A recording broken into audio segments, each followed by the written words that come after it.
Here's your quick patch day update overview for everything you need to know about patch 10.8.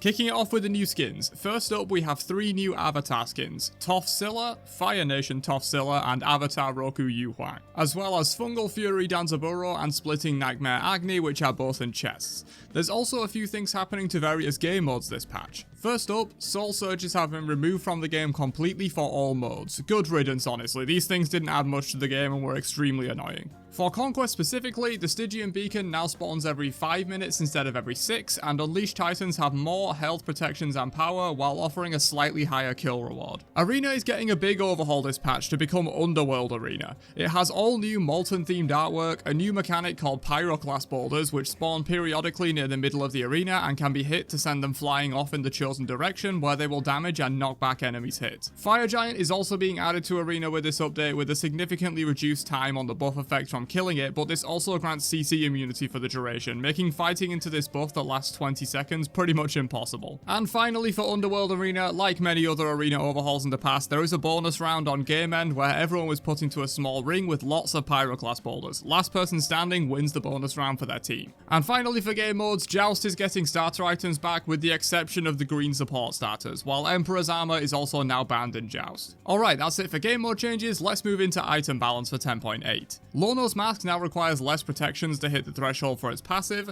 Spartan Flag has a little more GP5 now and also provides 10% attack speed in the area. Berserker's Shield gets a cost decrease and the threshold to go Berserk is now 60% instead of 50%. Shogun's Kasari got 50 more health and 5 more magical protections.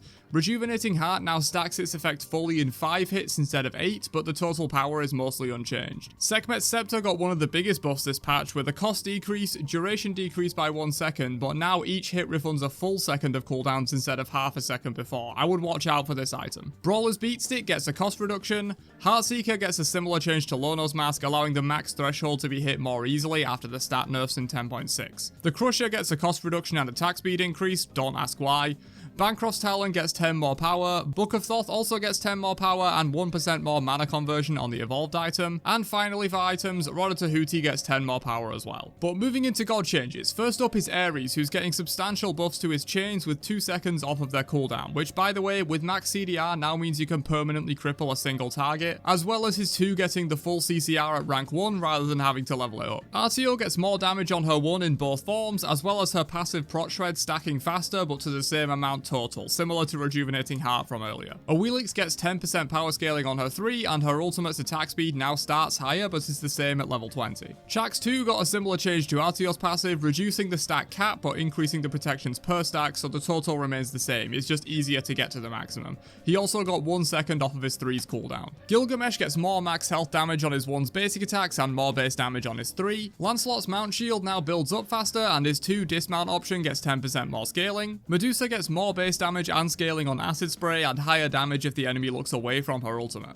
Neith gets scaling cooldowns on her 1 and 2, so they're now lower in the late game rather than being flat. Nua's Fog now moves faster and she gets 2 clay soldiers at rank 1 of the ability instead of 1. Yu Huang gets Dao faster and his 3 got a reduced cooldown. Raven's passive shield was nerfed by 1% again, and the change made last patch to his 1's damage was reverted. Charon's 2 shield now scales with less of his health. Izanami's passive penetration has been nerfed. Mercury's power scaling on his dash has been reduced quite a bit. Wukong's passive power has been nerfed. Susanoo now has less scaling on his 2 and ultimate. And finally, Zhonghui's demon bag now gives slightly less protections per demon. And there are also some non-conquest buffs or nerfs which you can check out here.